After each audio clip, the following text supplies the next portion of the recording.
fans, welcome into the Around the Horns podcast. It's your boy Tristan, your main man Mario, and Bruise Day Tuesday. Our final Bruise Day Tuesday, Mario. I've become so accustomed to hanging out with you every Tuesday night, but our 5-week run is coming to an end. This is our last one for a month. Okay, it's coming to an end for this streak, but we've got plenty of Bruise Day Tuesdays coming at you all season long. Yeah, we just got to hang out all season to get things started. 5 weeks of Pueblo Bulls home hockey gonna wrap up this weekend. So to talk about our extended home stand, Bulls fans, give it up for our period one guest, Head Coach Chris Wilhite. Coach, welcome back. Glad to have you in here with us on Tuesday. How you feeling? I'm feeling good. Thanks for having me back, guys. It's good to see you always, especially wearing those jerseys. They're beautiful. Yeah, let's spoil some surprises here. This is another reason you should be at Bruise Day Tuesday, because this is the first time people are seeing these beautiful J's that your boys will be rocking this weekend.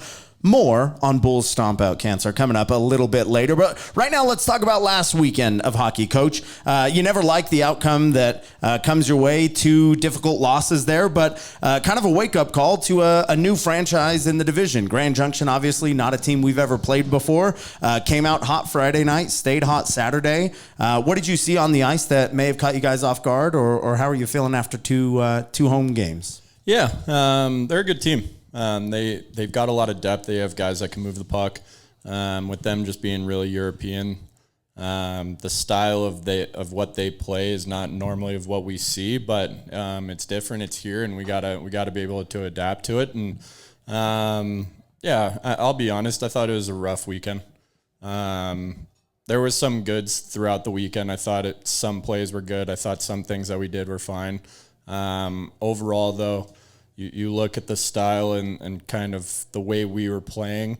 For me, it goes back into the week. I thought it was a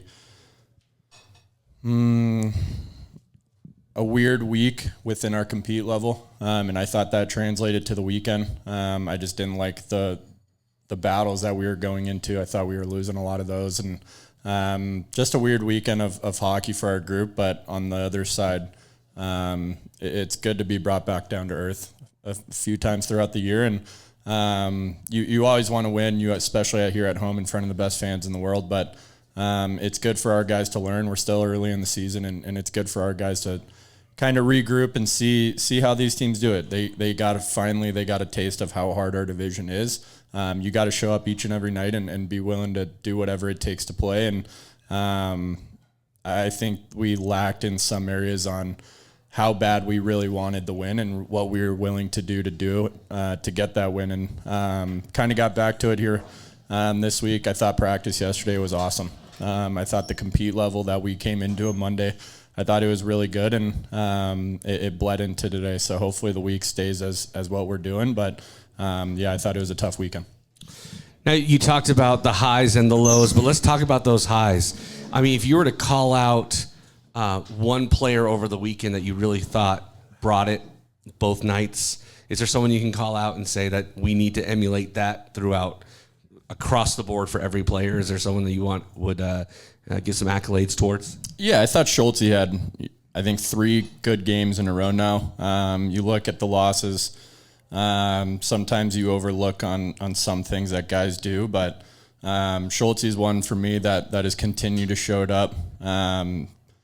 He has scored. He's done a lot of things that are helping our team win. And when you look at consistency throughout the last 3 games, I think Schulte on the forward side has been the most consistent. So, I think he's been playing really well. And we switched lines around on Saturday, and I still thought he was bringing the heat, and I thought he was doing everything we can to help us win.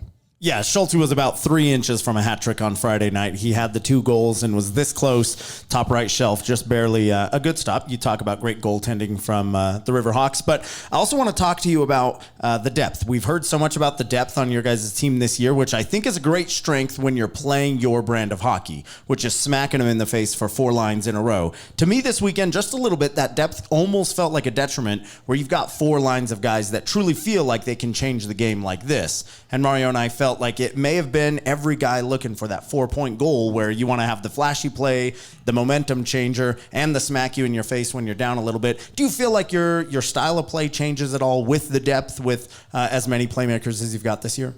Yeah, it changes, but again, you look at our practices, we emphasize shooting the puck. I think we got a little generous. I'm trying to make too many passes. We still got a lot of shots, but breaking it down, there's a lot of shots from the outside. We just weren't hungry to get to the middle of the ice. We weren't hungry to find the dirty areas. You look at we did a lot of stat work today, and you look at across our first handful of games here at home, your percentage of where you're shooting the puck in the middle of the ice between the hash marks or below, you're getting a lot more chances. And so the teams that you're playing, it's not going to get easier this weekend. You got to find every inch of it within your body of, all right, this is going to hurt, this is going to suck, but I got to find a way to get to the middle of the ice. I might take a slash. I might get hit more, but welcome to big boy hockey. That's part of it. And you got to find ways to get to the middle of the ice. And the second chances at the rebounds, right? You look at their goalies. They made a lot of the first saves. There was a lot of opportunities for them to have to make a second and third that I don't think we capitalized on. I think we made it pretty easy on them in the middle of the ice and at the top of the crease. So that's one thing that we're pushing this week, of getting to the middle, getting to the crease, and making it very, very hard for them to stop us. And those second and third chances, you guys see it over the years. You've got to be able to score at the top of the crease, and you've got to capitalize on it. So that is one thing we're harping on this weekend, is making sure that we're getting it to the net and getting our bodies to the net as well to make it as extremely hard on them. And again, kudos to their goalies for making the saves, right? They got to make the save, but I think we can put a little more into it of getting into the net. One more question going back before we start looking ahead. You touched on something that Tris and I were talking about as well. So the Riverhawks had a large European presence. Looking up and down the roster, please correct me if I'm wrong here, but we are heavily Team USA right now. Stylistically, how do you start matching up those styles of play? Because we've seen it in the past. When you bring in the Swedes, they have a style. You bring in, Czechs, they have a style. You bring in Canadians, they have a style.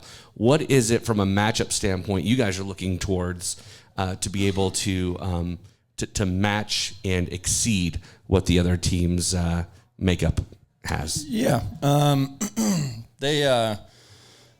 You look at their play, right? A lot of cross-ice passes, a lot of cross-zone passes. If we dialed in our D side of things, tried to anticipate their passes a little more, you could have picked a lot of them off just going over film. If we were actually in position and doing what we needed to do, we would have picked a lot of passes off. And you can ask the guys here later on the podcast, but the one thing that we touched on when you're playing these European teams, the one thing that we touched on all last week was they don't like the hard part of the game. They don't like the physicality. So going into the weekend, that was something that we were supposed to be very hard on. You look across the games, I'll ask you two, how many scrums were there after whistles? Not very many, right? Not for our team. There's like one period. Right. Pretty low. And am I trying to be in the box more than we are? Absolutely not. We're in the box way too much. But you got to find a way in every aspect of the game to make it extremely difficult. Assert your dominance. Yeah. You got to, right? Look at our team. We're big. We're strong. And I just don't think we brought the physicality of making it hard on them on the other side. Yes, they can move the puck. They can shoot when they get an opportunity. But when you're not making it hard on them, it's going to be easy for those Europeans to do what they need to do. And so for us, I don't think we brought the physicality that we needed. And then that was part of what led to them thinking that it was going to be easy. Coach, a team I know you have no problem getting physical with, coming into town this weekend, the Spud Kings from Idaho Falls, not only just above us in the standings in the NCDC Mountain Division, but defending Cup champs, coming into your home ice, looking to capitalize on what feels like a down weekend for you guys. How do you regroup so quickly? How important is it to not only the boys who are playing the Spud Kings for the first time, but the guys that were here last year that watched victory escape their fingertips by a couple of inches, last couple of seconds in that kind of heartbreaker to end last year. How much of that festers with the returners, with the coaches, and how do you set the tone this weekend? Yeah. Is it there? Sure, it's there. But it's a new season, new team, you move on. I think it's more about us rather than worrying about them. We're on a 3-game losing streak, and we need to find a way to get it back. And if you're not hungry to win after that, I don't really know what will do it for you. So I don't really care what Idaho has to bring in. They're going to be the same team. You know who's going to have the puck. He's going to shoot from the blue line, and if you make him mad, he's going to take a dumb penalty. So, again, going into it, you got to understand that we got to be physical. We got to play our brand of hockey, and that's what Pueblo wants. That's what they've seen for year after year, and I think we got away from it this weekend. So expect to see some hard hockey against Idaho, and is it always fun to beat the Spud Kings? Absolutely. So that's our plan this weekend. Coach, let's get out of our angry era now. We're looking to mash some taters this weekend, but we're also looking to raise some awareness. And obviously, Mario and I rocking the sweet Purple Jays this weekend. Going to do some partnership with Rocky Mountain Cancer Center. Again, an awesome partner through the years. October, a very important month, raising awareness for breast cancer. How cool are the Jays? How excited are the boys to get out there and play for a bigger cause too this weekend? Yeah, it's pretty amazing when you get an opportunity like this to play for something bigger than ourselves, and I think these jerseys represent that and everything we put into it. Hoff does a good job of making up these jerseys. I think this is the first time, if I'm not mistaken, where a jersey actually says Bulls by itself without the Bull logo on it. Mm-hmm. For me, that's pretty exciting to see. I think it looks pretty cool. So, yeah, the jerseys look cool. We're going to look good, but again, for what we're playing for on the weekend, it's a lot bigger than ourselves, so I'm excited. Yeah, definitely. I don't think there's anyone that sits down inside the PIA and Event Center that hasn't been affected or touched by cancer, and so this is meaningful for a lot of people. I know personally we have stories that we could tell as well, but to get out there and grind, to get a win for Pueblo and get a win for those loved ones that we've lost or they're currently fighting, it's a great way to finish this home streak here. Yeah, absolutely. Like you touched on it, we're all affected by it. Close ones. It's a big part of our organization throughout from head to toe, and the fact that we get to, as simple as wearing a jersey for them, putting on this little thing, and it might be little that we're wearing jerseys, we're doing an auction, but for us, when you actually think about it, and the ones that we're playing for, the ones that are at home, the ones that can't be here, it's pretty special, and I'm very excited to be a part of it. We're excited to be there Friday, Saturday night, auction going on. Stay tuned for more information, but you can visit PuebloBullsHockey.com. You can check out the Bulls on social media, or you could just show up. Be there Friday and Saturday at the PIA and Event Center, cheering on your Bulls and your favorite head coach one more time for our Period 1 guest, Chris Wilhite. Coach, thanks as always, man. I'll see you out there this weekend. Yeah, thanks, guys. Enjoy your dinner. Bulls fans, thanks. Period 2 and Period 3. Mario and I are going to look a little bit different. Our guests are going to look a little bit different. You don't want to miss it. On the official place for all things Pueblo Bulls hockey, the Around the Horns podcast. Bulls fans, welcome back to the Around the Horns podcast, Period 2 time, and it's feeling more and more like game day. As we get closer and closer, Mario, I can't wait to keep talking with new Pueblo Bulls faces joining us on the pod for the first time, joining us at the PIA for the first 5 times or so. But by now, if you don't know him and love him already, you haven't been paying attention. Give it up for our Period 2 guest defenseman, Brady Robbins.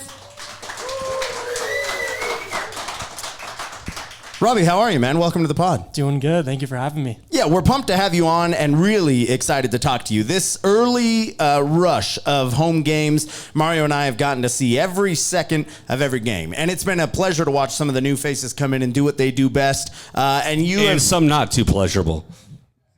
Yeah, I guess. I would never call out our players like that on the show, but Mario has no problem, and he hates you. Mario does not hate you, though, Robbie. We have both admired your game, and you really remind us a lot of that typical strong D-man that the Bulls love to go out and get every year. So Before we talk about your game and before we talk about the season, talk about yourself. How did you find your way to Pueblo? What's junior hockey looked like for you to this point? Yeah, junior hockey's been fun. Obviously, it's my first year, and it's been a great experience so far. We have a lot of great vets that are, showing me the ropes, and it's been really fun. Yeah, not hard to get adjusted to junior hockey when you come into a defensive unit with Marcus Jackson and Adam Brown and Noah Narog and a ton of returners that know what it's like to play in Pueblo, know what it's like to play at the junior level, and you've gotten to skate with some of the best. A couple of different pairings early on in the season. Do you have a guy that maybe took you in under the wing, that showed you the ropes a little bit, that's made it easier to acclimate to junior hockey?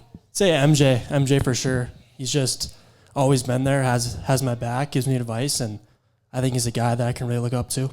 And you guys have started every single home game together. It doesn't hurt. I do want to get some clarity. The first 3 weeks of the homestand, I was not announcing the hometown correctly, apparently. It's been updated now to Chanhassen. Was there just a miscommunication there, or did you want to get real specific about what little Minnesotan town you came from? I came from Victoria, Minnesota. So it was correct, but I think it was announced differently.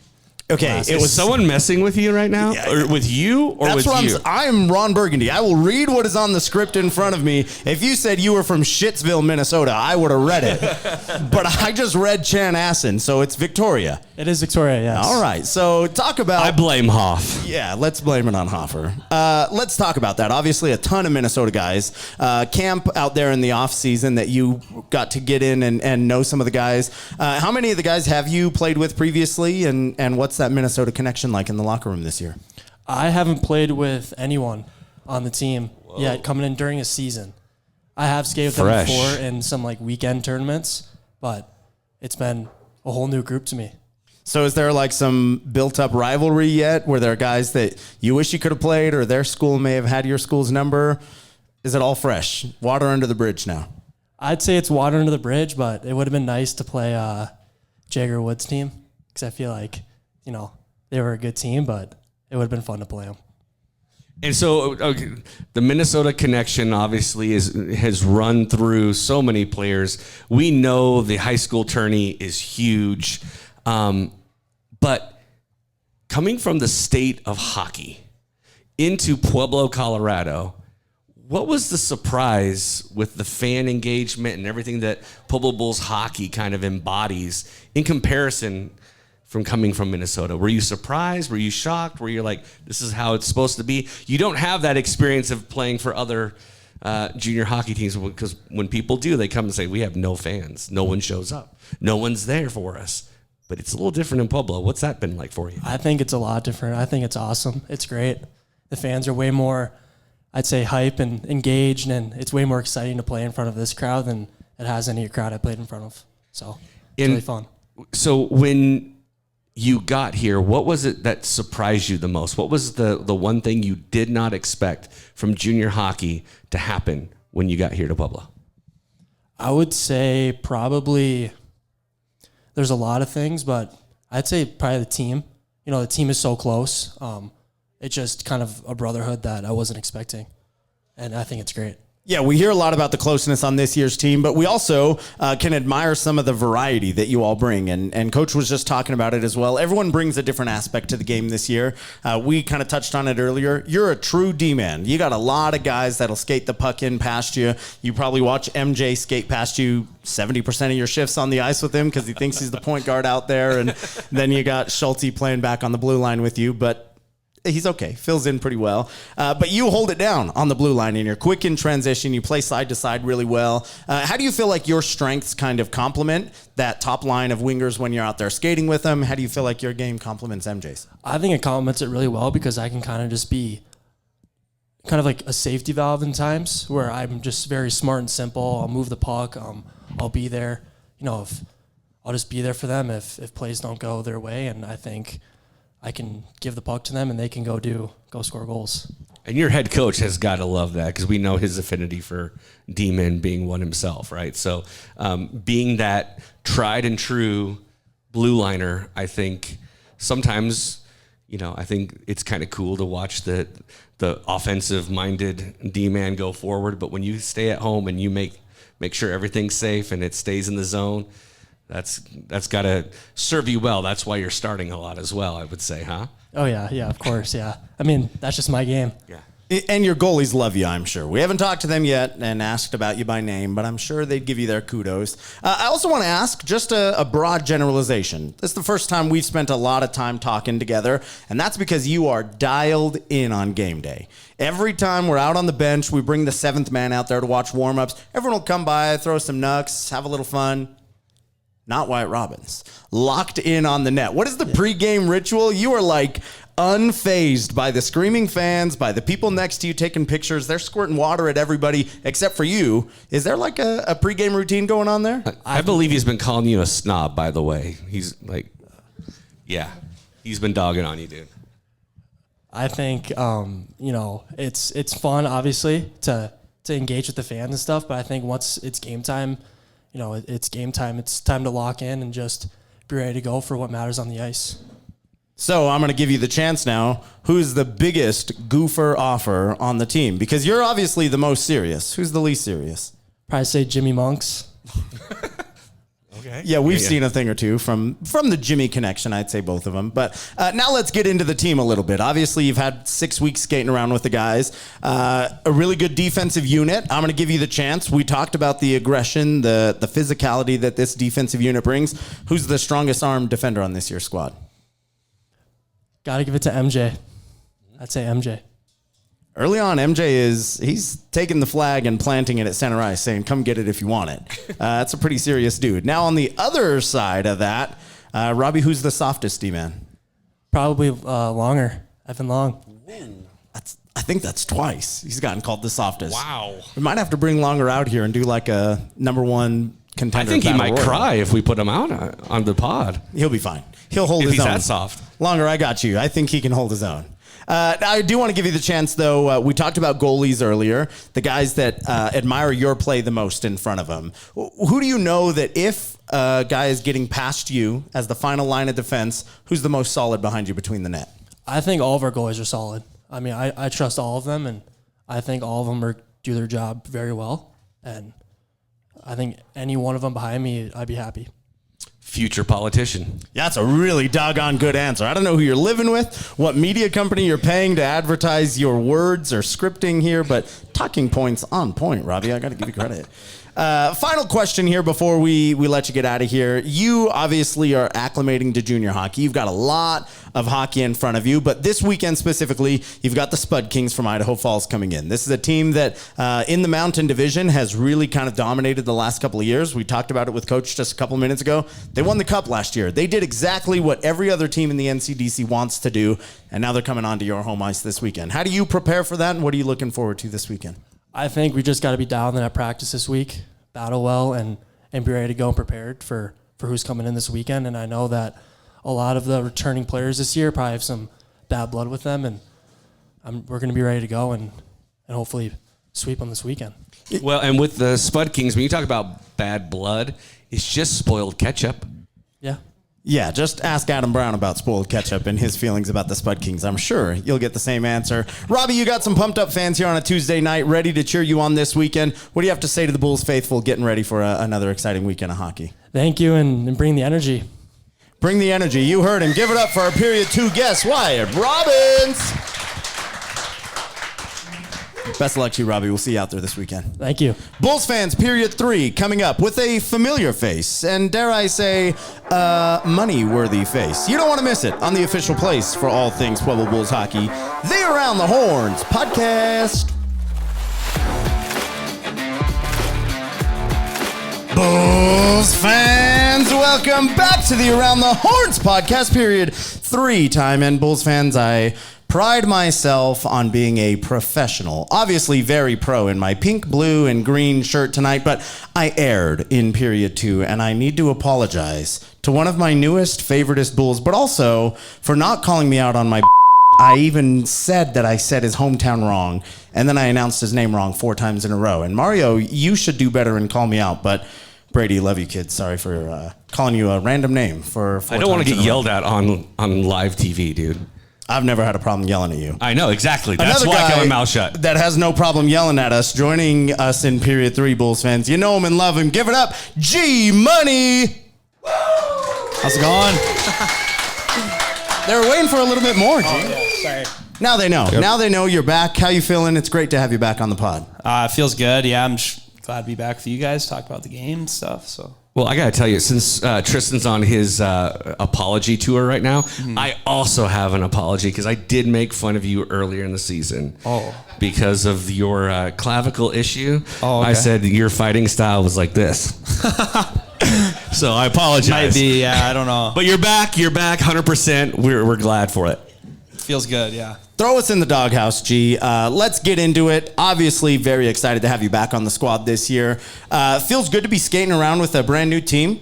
A couple of guys returning, and then you got an old friend back as well that got to join you this weekend in Gazer. How much more comfortable do you feel in year 2 with the Pueblo Bulls, and what are you feeling that's a little bit different on the ice this year? Yeah, I feel good. When you're in your rookie year, it takes a second to adjust to the speed. It's a whole different game. Like, everybody's bigger, faster, stronger. So being my second year, having over 40 games under my belt feels good. I was kind of ready to go from the beginning. Obviously, the injury slowed it down a little bit, but yeah, it feels good. Just glad to be back. Yeah, we're glad to have you back. Yeah. How quickly, let's peel the curtain back a little bit for our fans at home. How quickly did you make your mind up? After the season ended last year, there was some unfinished business here in P-Town.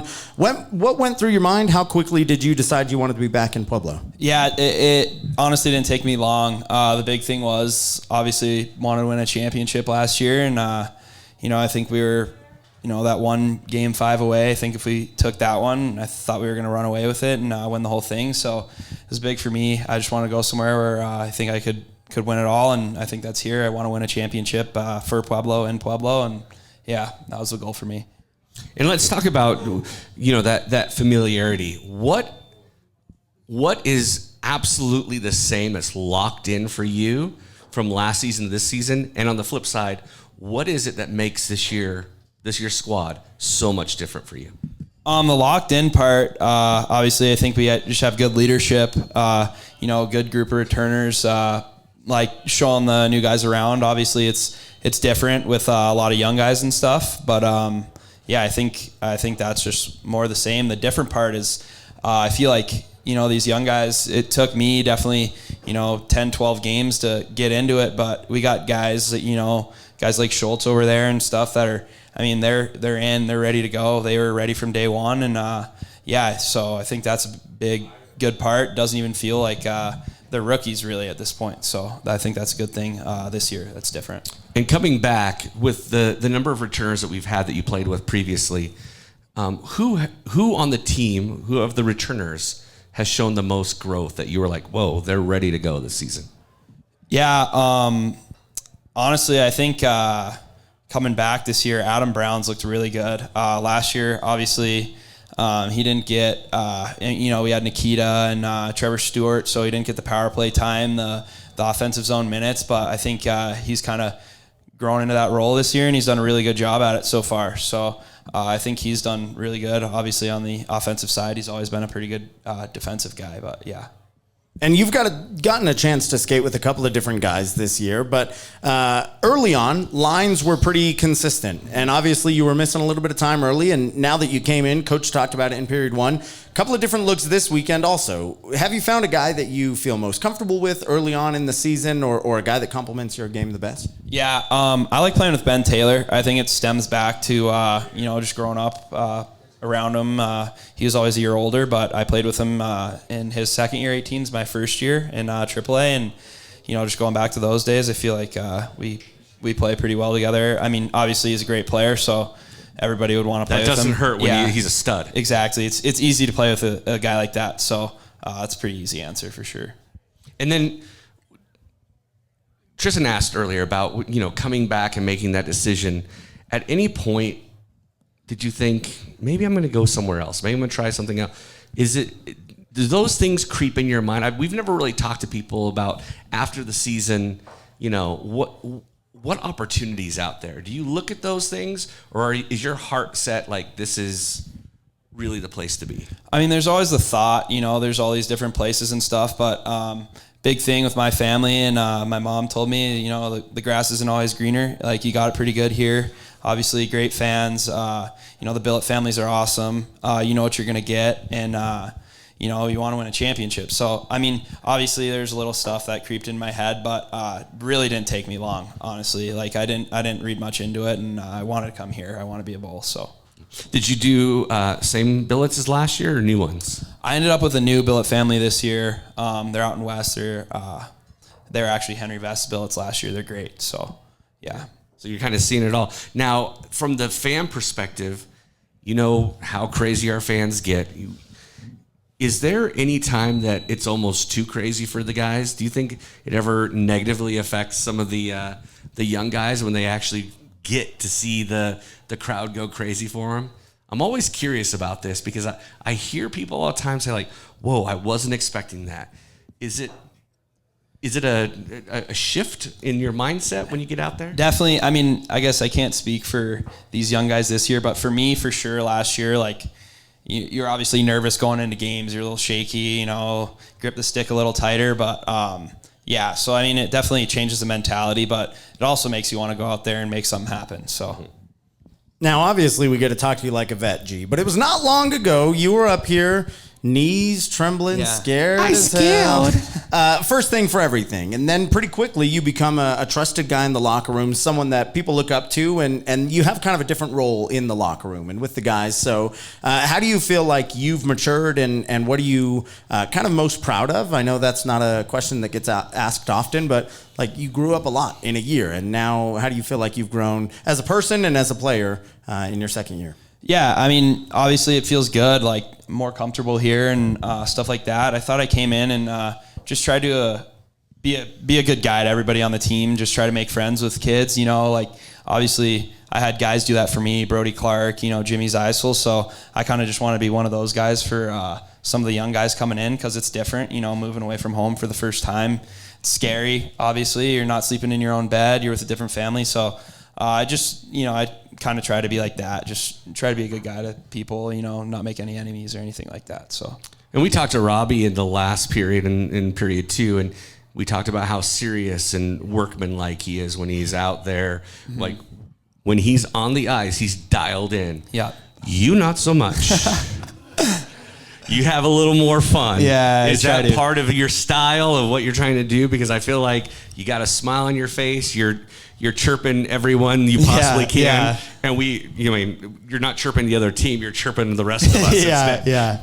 No, yeah. I try to have a good time with it. I'm out here, a young guy. Like this is time I'll remember for the rest of my life. So I just want to go out there and make the best memories I can. I just try to go out there and have fun every day. I feel like obviously like the serious guys do the same thing too. They're out there having fun, but for me, I just think it helps me play a little more free. Yeah.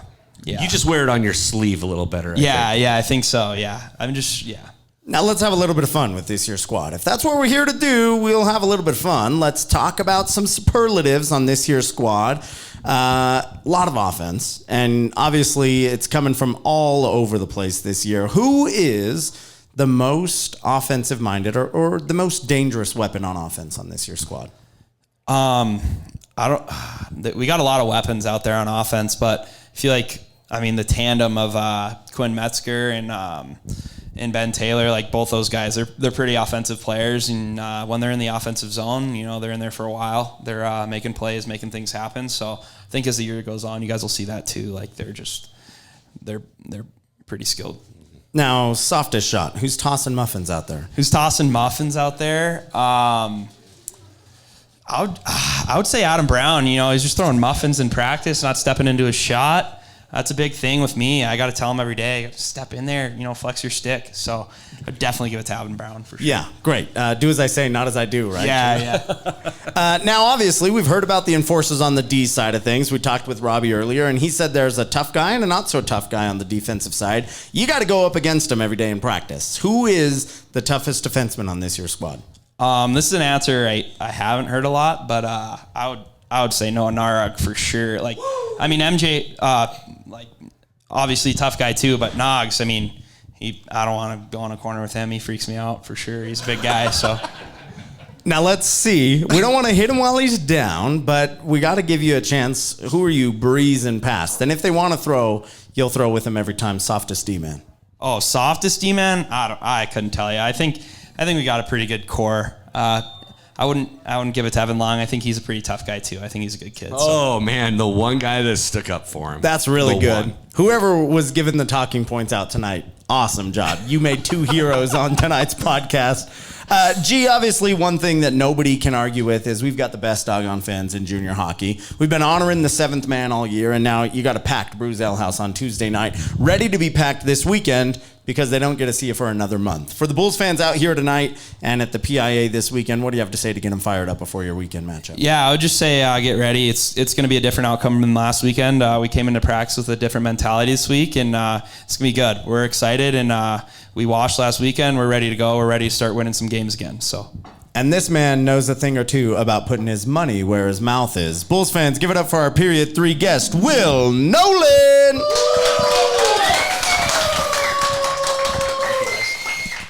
Best of luck to you. We'll see you this weekend. Thank you. I appreciate it. Bulls fans, if you don't already know, now you know. Tuesday at Brews Day. That's the place to be, but not for another month now. You've missed it. We had 5 chances straight to hang out with us, but don't worry. The week of Thanksgiving, we'll be back here Tuesday night, 6 p.m. We've got some updates about where you can stay tuned through our little road trip, maybe a watch party here at Brews. But more details on the Around the Horns Network, Facebook and Instagram. This weekend, get your tickets to watch your Pueblo Bulls take on the Idaho Falls Spud Kings, and then vote and bid and buy the sickest Jays that I might have seen in 7 years of Pueblo Bulls hockey. More info on that to come. Yeah, well, Tristan, while we're talking about this, we might as well tease out when we do come back, the real sickest jerseys are going to be Black Friday.